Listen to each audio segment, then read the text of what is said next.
welcome to today's edition of SIMA Impact Chronicles, where we meet inspiring entrepreneurs who have been doing fantastic work and being part of our ecosystem. Today, I have with me Carlo Figa, who is the CEO and founder of Otago Pte. Limited.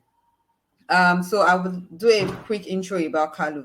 Carlo is the CEO and founder of Otago, which is an international award-winning company producing eco-friendly charcoal briquettes from biomass waste, such as coconut shells. Carlo obtained a master's degree in industrial engineering from the University of Rome and started his professional career in consulting business in Italy. In 2005, he moved to Boston in the USA, where he worked on international technology transfer projects between Europe, United States, and Latin America. Since 2010, Carlo has been based in Cambodia, developing Kima Green Charcoal business, the Otago subsidiary in Cambodia, and making it today a world leader in sustainable charcoal industry. Without further ado, I would like to welcome Carlo, and we can get to know more about him and know more about Otago and go ahead with our questions. Once again, Carlo, thank you for being here. It's a privilege to do this with you. So I will just ask you some questions, then you give us the answer, and we would like to learn and share from your experience. Yes, I think my first question is, can you start by sharing the story behind your company, what inspired its creation, and what problem you were aiming to solve? Thank you. All right. The company was born as an NGO project back in 2008, 2009. An NGO that was working on clean cooking and especially on cook stoves. But they wanted to say, what if we find an alternative fuel to charcoal, which it seemed like providing more efficient cook stove was just one part of the solutions. So they piloted a production of coconut shell charcoal. So we make briquettes from coconut shells. And I was a consultant for the NGO as an engineer back in 2010. The pilot 2010, 2011 went well from the technical point of view, but financially it was still not viable. So the NGO decided to close it, and I at that point decided to give it a try and transform the project into a company. And then that's where the problem started, or actually where the adventure started, because it took us a while, but we are now providing a sustainable fuel, a sustainable alternative to charcoal in Cambodia, whereas in many developing countries, charcoal is cooking fuel used because it's cheap, because it's rooted to the culture, and it doesn't really have an alternative. Not even LPG or gas can be an alternative to it if it's bound to the cultural habits. Instead, we said, you want to use charcoal? Here it is. This is sustainable charcoal made from biomass waste, that's a coconut shell, which is not only environmental friendly, but it's actually even price competitive and better than the charcoal you have been using so far. That's great. That's very interesting. Very interesting. Okay, so I'll go to my next question. How has Otago evolved since inception? What key milestone or turning point have you experienced along the way? Sorry, can you repeat it, your question? Okay, so how has the company evolved since inception? What are the key milestones or turning points you've experienced along the way? Yeah. All right. Basically, at the beginning, as I mentioned before, was quite hard. We were very small. We were not financially sustainable. I was alone. We had no, well, like alone. I had 5 employees, and we needed to really do it, make it work. So it was very hard. The first focus was on efficiency and scaling up production capacity. So we really wanted to make it as efficient as possible. And in first couple of years, it was just creative engineering. From the technical point of view, we have developed some good technologies. Then we got some funding from a program of the UN Foundation called the Clean Cooking Alliance. And that was to scale up the operation. And we went from producing 4 tons per month to producing 4 tons per day. That's in about 4 or 5 years. So 4 years, 5 years, we were able to scale up so rapidly. And that was, I think, the key turn where our business started becoming a business and not, which was also financially sustainable. And from then on, we have looked for private investment. We have continued working with some grants on mainly on R&D projects. And today we are a company that has 45 employees and producing over 1,000 tons of charcoal briquettes per year. Wow, that's great. That's great to know. Okay, so I think my next question is, can you share any story of how Otago has positively impacted the life of its employees, customers, or the community you operate in? How do you think your company has impacted this set of people, the employees, customers, and even the community you operate in? Okay, I'll start first from the customers, since it's the ones we serve, but then I will also elaborate on the other one. So the customers, we are not only a environmentally sustainable cooking fuel, since we don't cut trees. Traditional charcoal is a cause for deforestation. We instead, we don't cut any tree to produce our charcoal. Actually, we have calculated that every 3 days we save 1 hectare of natural forest from illegal logging, because we are able to replace the unsustainable charcoal with our char briquettes. So first of all, from the environmental point of view, actually by saving deforestation, we save the world, I would say, and by trying to combat climate change. On a smaller scale, by avoiding deforestation, we are avoiding soil erosion, which is very important for small-scale farmers, microclimate.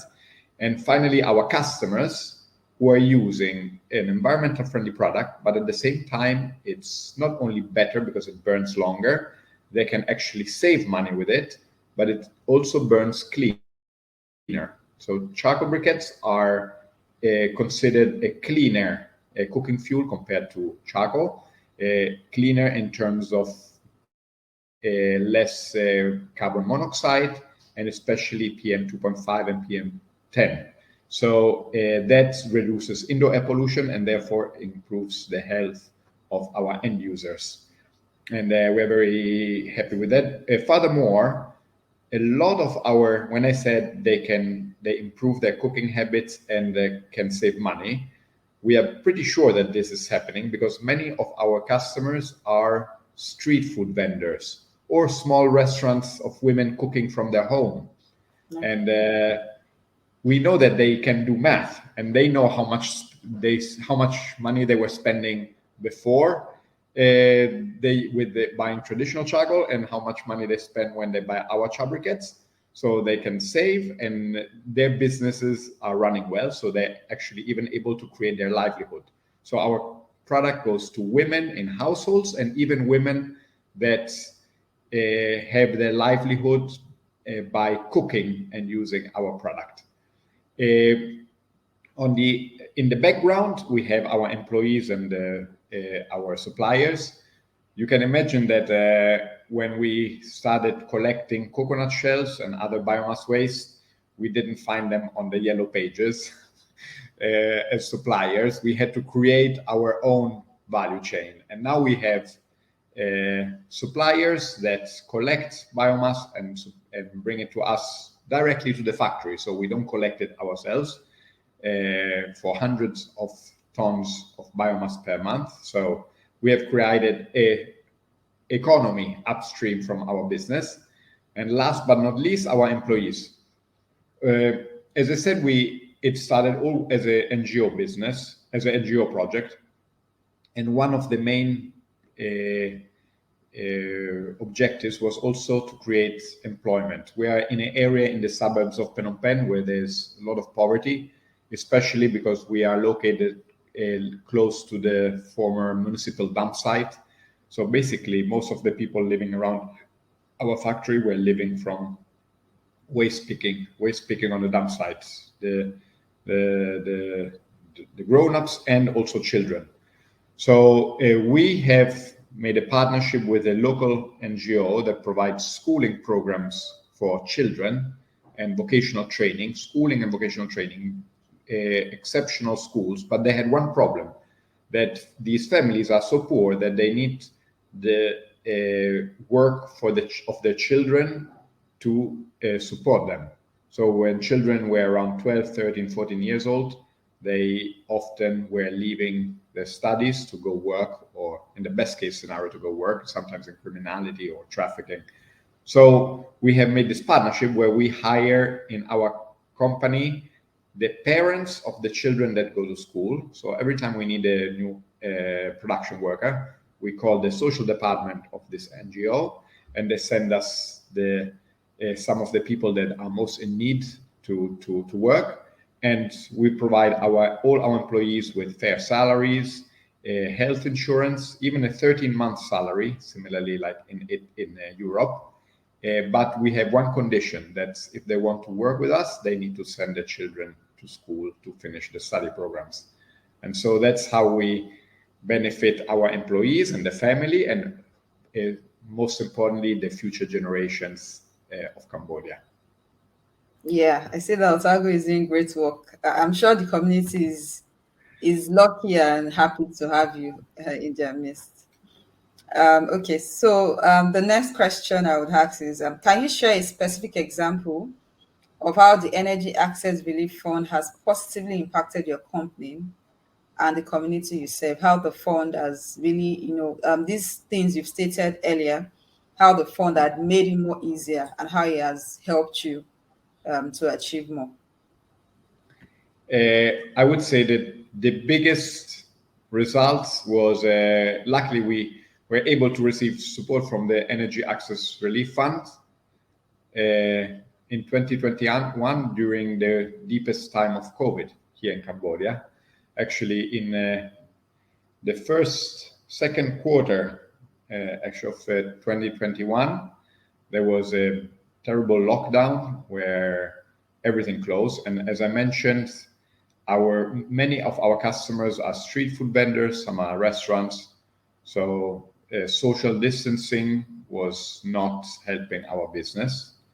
And thanks to the Energy Access Relief Fund, we could not only keep our business alive, we could keep paying salaries to our employees, and so that we retain them, because basically if we were not paying salaries anymore, they would have left, maybe even left the city or to try to find income somewhere else.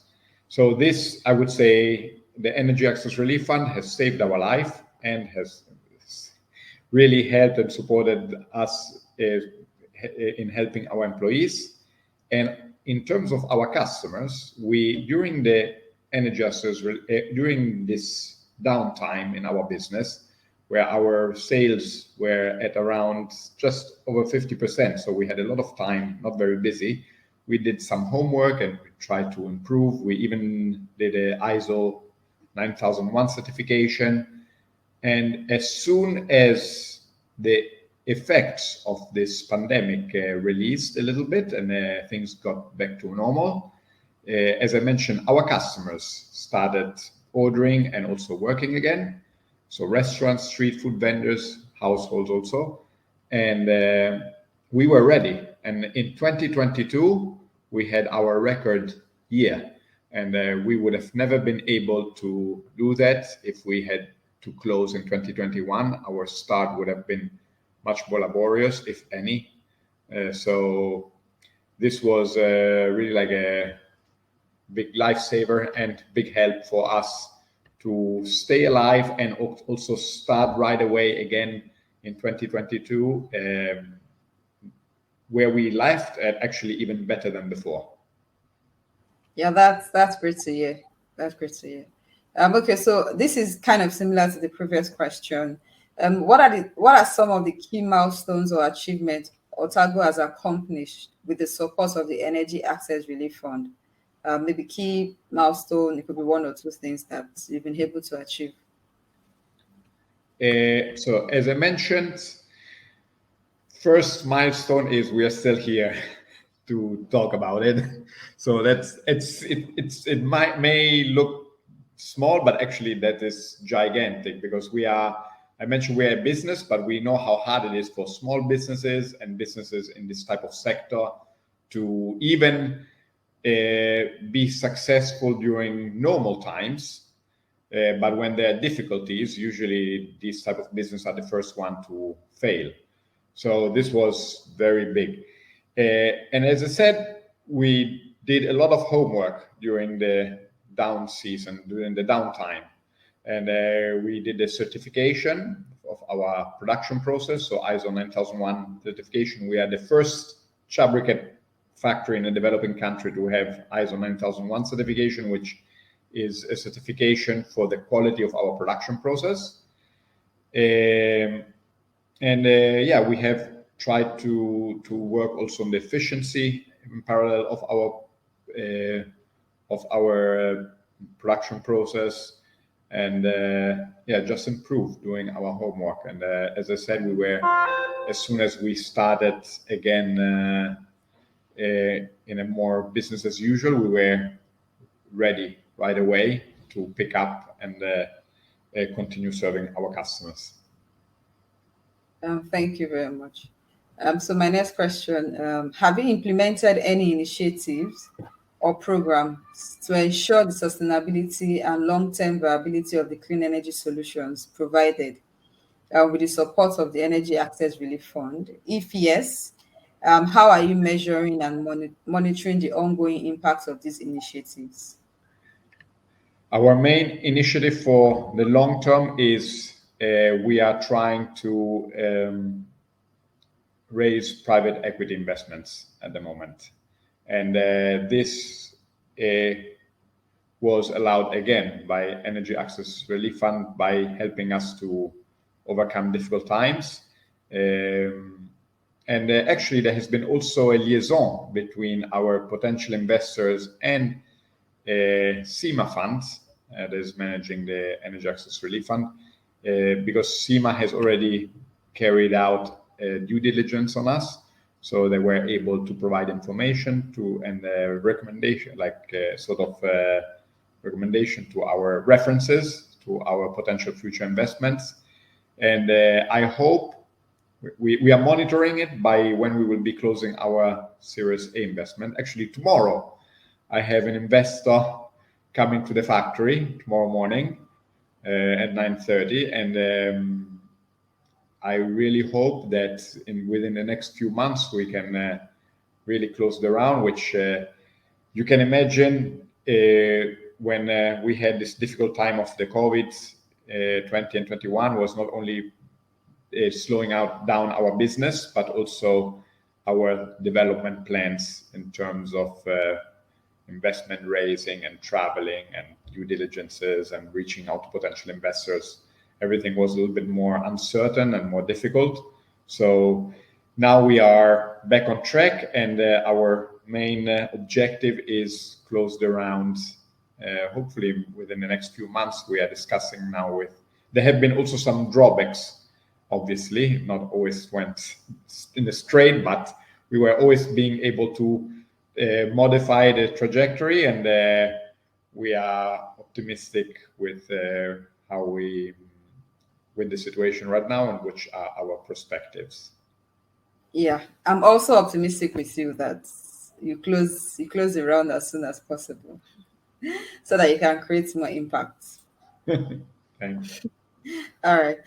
So my next question, what are some of the unique features or approaches of your company that have contributed to its success in achieving positive impacts? And then how has Energy Access Relief Fund supported these efforts? I think the main success of Otago, which Otago is actually the holding company of the company in Cambodia. But so when I talk about Otago, for me, it's the same as also the company in Cambodia. What we do in our factory is we are basically engineering excellence. It's not a development project. It's not a relief project. It's not charity. It's not a development project like an NGO project, but it's really engineering excellence and technology and professionality in all the aspects of our business. So I'm an engineer and so industrial engineer. So I really try to make it might not sound that it is so intuitive, but actually, even in a charcoal factory, in a charcoal factory, it runs basically like the factory of Toyota, which is famous for its efficiency and quality control. Because of our business being so hard, we have to control every aspect of our business and try to optimize it. If not, we would fail in the competition against the traditional charcoal. At the same time, we do the same in the management of our HR, in the policies, as I also had the occasion to mention before, in the relationship and with our customers, customer service, marketing, communication, in really every aspect. And how did SIMA help us in that? Basically, I think the most important thing, I think SIMA recognized this in our business. So they recognized that because our financials are good but not great, but they saw that our company has a great potential and believed in us, and they have done a very thorough due diligence and have seen what I try to explain, this professionality and excellence in all aspects of our business, and therefore we're able to partner with SIMA and be here today. Thank you very much. Okay, so we are almost rounding up. So I have about 3 questions to go.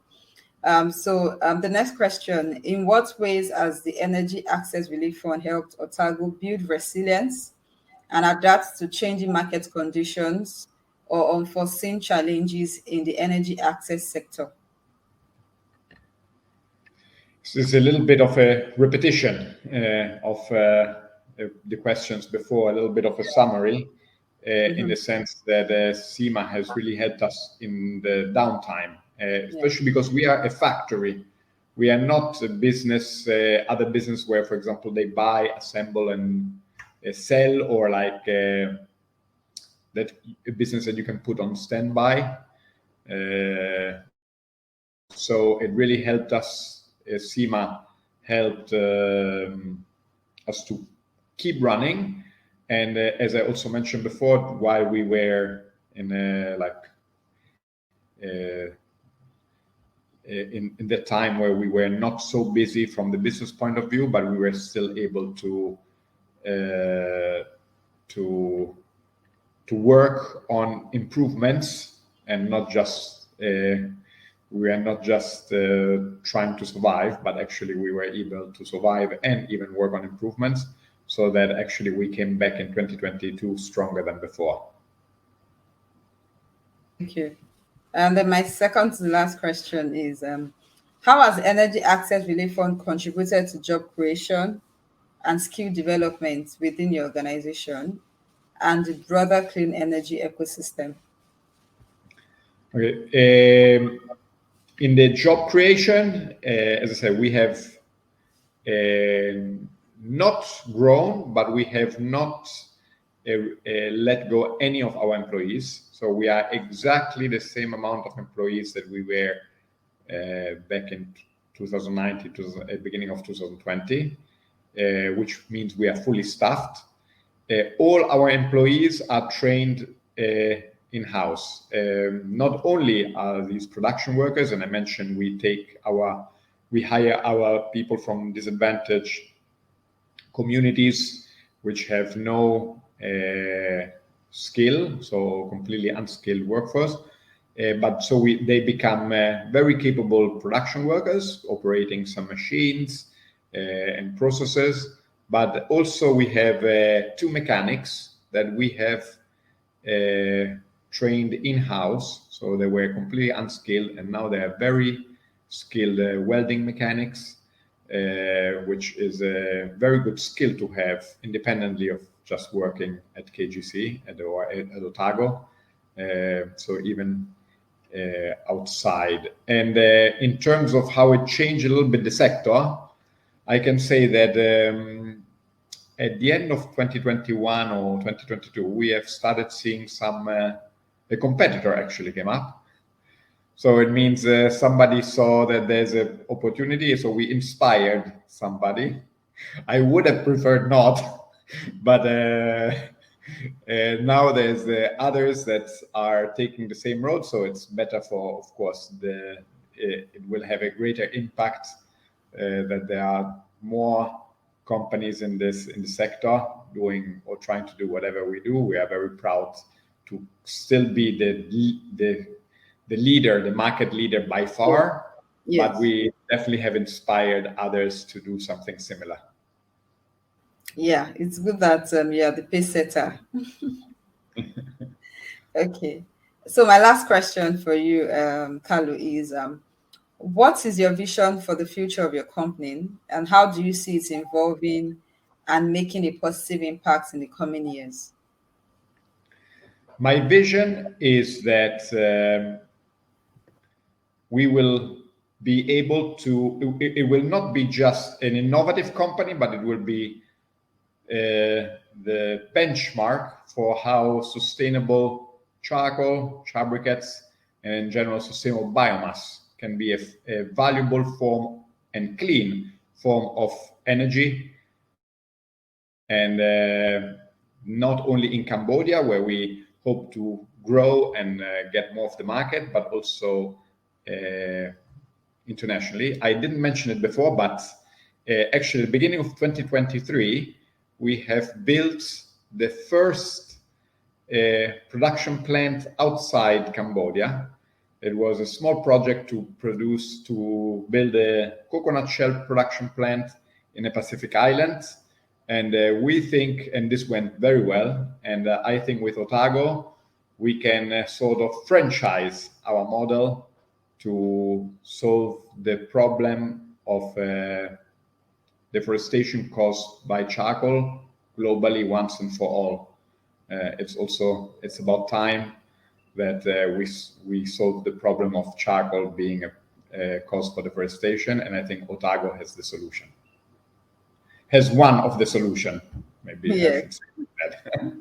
Yeah, thank you very much, Carlo, for taking your time to answer some of our questions and being here today. It was great having you here today. Thank you, and enjoy the rest of your day. Thank you very much. Thank you. Bye-bye. Bye. Okay, everyone, that's Carlo. It's a privilege to meet and have impact the section with him. At SIMA, we are very proud to be part of a journey of companies like Otago, and also contributing to what they do and how they impact the communities, environments where they work. And that's why we exist. We always like to create impact in whatever sector or whatever community we find ourselves. So thank you very much for tuning in to today's edition. I'll see you next time. Bye.